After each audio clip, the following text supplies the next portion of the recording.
Salut tout le monde, c'est Rémi, j'espère que vous allez bien et bienvenue dans une nouvelle vidéo dans laquelle je vais vous résumer et commenter l'interview de Kylian Mbappé présentée par Jérôme Rotten dans l'émission Rotten sans flamme. Donc c'est une émission tout à fait exceptionnelle puisque l'on retrouve Kylian Mbappé qui s'est exprimé sur différents événements qui l'ont entouré, comme par exemple l'Euro 2020, c'est la relation avec ses coéquipiers, son comportement et surtout le transfert avorté au Real de Madrid qui n'a pas eu lieu. Donc Kylian Mbappé s'exprime sans langue de bois et ce qui fait plaisir, c'est que l'on retrouve Kylian Mbappé quelques années après son interview sur Intérieur Sport, dans laquelle on l'avait trouvé un peu un poil arrogant quand même, et on retrouve un Kylian Mbappé un peu plus mature dans une interview dans laquelle il va dire les choses comme elles le sont. En tout cas, on a vraiment l'impression qu'il nous dévoile des choses de l'intérieur et ça fait vraiment plaisir.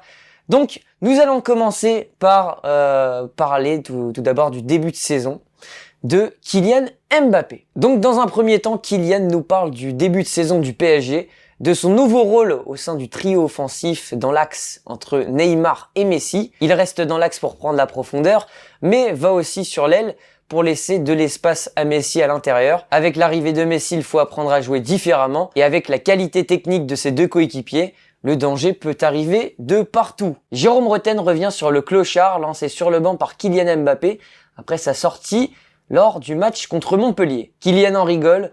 Il dit qu'il était frustré à ce moment-là. Il n'y a rien de grave, ce sont des choses qui arrivent dans un vestiaire. Il comprend tout de même que des personnes ont pu être choquées.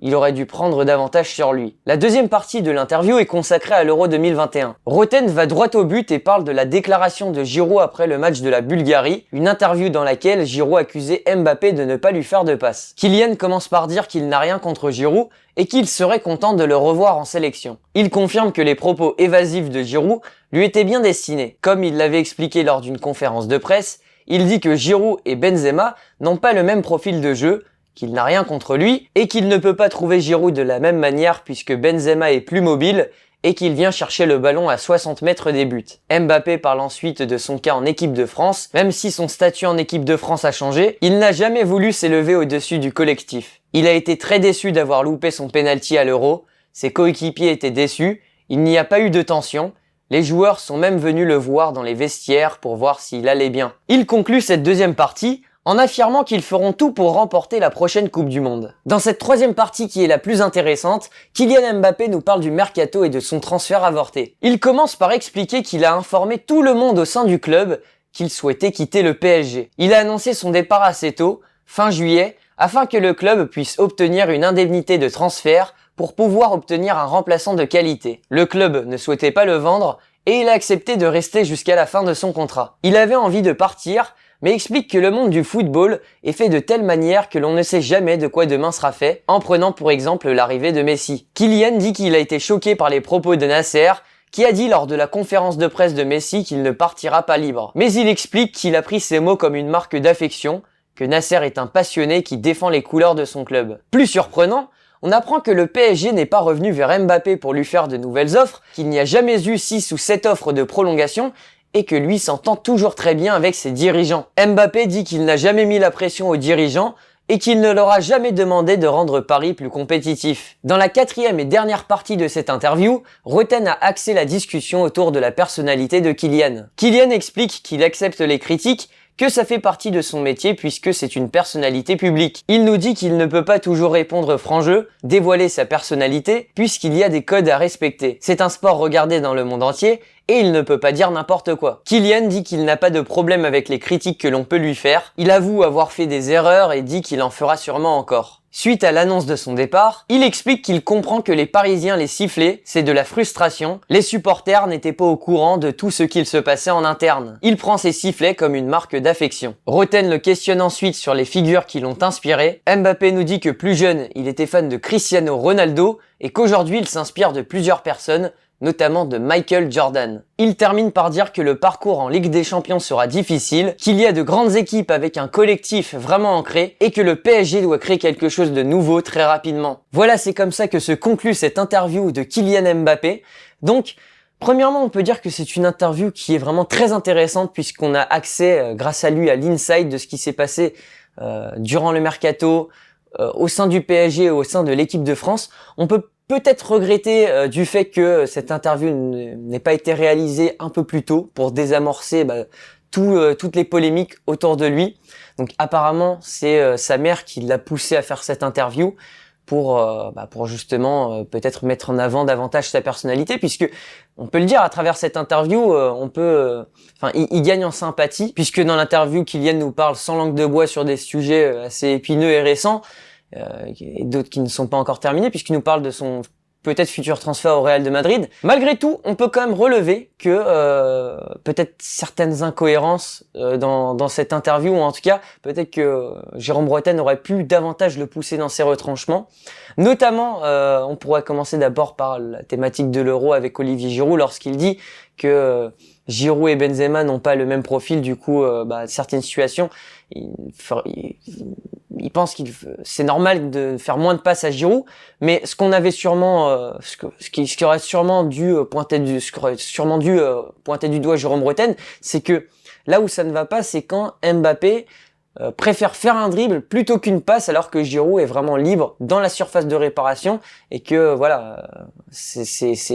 il peut limite faire une passe clé au lieu de tenter un dribble inutile. Pour ce qui est du reste de l'interview, ce qui est bien, c'est que cette interview permet de désamorcer certaines news relayées par les médias, notamment le clochard, l'insulte de Mbappé envers Neymar. Franchement, qui peut se douter aujourd'hui que les deux ne s'entendent pas bien. Voilà, ce sont des faits que lui regrette, mais comme en fait ce sont des choses vraiment mises en avant énormément par les médias, tout de suite c'est davantage grossi. Mais bon, j'imagine que les deux s'entendent très bien, que forcément Mbappé a dû être dégoûté de ne pas avoir marqué dans ce match, parce que il a envie de marquer, c'est son objectif, il veut être le meilleur, et que voilà, bien sûr il regrette parce qu'il sait qu'il est épié, comme c'est une star, comme il le dit, comme c'est une célébrité, un personnage public. Donc il le regrette par rapport à ça, mais voilà, c'est des événements qui arrivent souvent dans les vestiaires, et comme aujourd'hui il y a des caméras partout, il faut faire plus attention. Ce qui est bien, c'est que Mbappé a pu s'exprimer autour du mercato et de toutes les rumeurs qui affluaient autour de lui, et on a pu encore une fois se rendre compte que le mercato est une période remplie de fake news, et que toutes les annonces d'offres de prolongation du PSG étaient en fait fausses, que en fait Mbappé n'a pas reçu d'offre de prolongation, alors que Nasser annonce en conférence qu'il ne laissera pas partir Mbappé libre, mais derrière ça, pas d'offre. Donc c'est assez curieux. Donc le PSG a l'air de partir de loin quand même dans peut-être le prolongement de Mbappé. On a vraiment l'impression que c'est décidé, que Mbappé, fin de son contrat, il va partir. Dans ce que j'ai entendu, pour moi, c'est une quasi-certitude. Les seules choses qui pourraient faire changer son avis, sa décision, ça serait que de 1, le Real de Madrid ne se qualifie pas en Ligue des Champions, ou de 2, que le PSG remporte la Ligue des Champions. Voilà, pour donner envie à Mbappé de rester dans la meilleure équipe du monde. Donc voilà, pour l'instant, Mbappé il est sur le départ.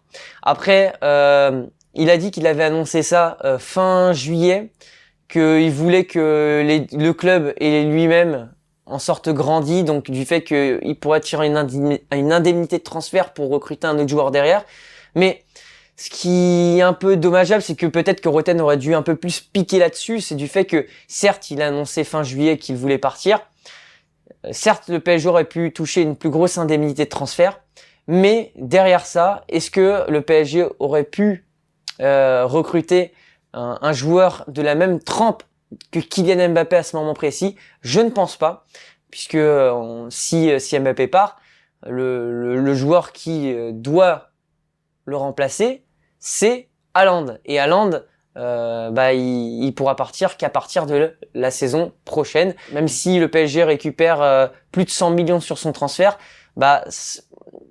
le PSG s'handicaperait un peu du fait qu'il perdrait sa star, son avant-centre. Peut-être qu'on aurait pu parler d'une troisième solution, qui est celle de prolonger d'encore 1 an pour l'envoyer au Real de Madrid et toucher l'indemnité de transfert même à la fin de son contrat. Enfin, dans la dernière partie, Kylian nous parle de lui-même, on en apprend davantage autour de sa personnalité, de l'image qu'il dégage, de son arrogance, et franchement, on peut pas dire le contraire, c'est que comparé à l'interview de 2018 d'Intérieur Sport, dans cette interview où il a sorti quelques mèmes qu'on retrouve encore comme si t'es pas content, triplé, je trouve qu'il est moins dans ce jeu-là de l'art, il est moins arrogant, et même il exprime aussi le fait que il a fait certaines erreurs dans ce qu'il a dit, ce qu'il a fait, et que certainement il en fera d'autres. Donc il en ressort un peu plus grandi de ses erreurs, ses expériences ratées.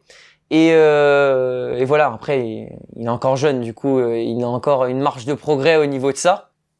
Mais ça fait quand même plaisir de voir ça. Cette interview, elle est vraiment, vraiment belle. C'est une belle interview parce que même si vous aimez ou pas Kylian Mbappé, on en apprend beaucoup sur ce qui se passe dans le football, dans les clubs, entre joueurs, les relations, les transferts, tout ce qui se passe autour. Et franchement, même si vous n'êtes pas fan de Kylian Mbappé du PSG, franchement, allez voir cette interview, allez l'écouter. Elle est vraiment très très intéressante. Voilà, en tout cas, j'espère que cette vidéo vous aura plu. C'était Rémi.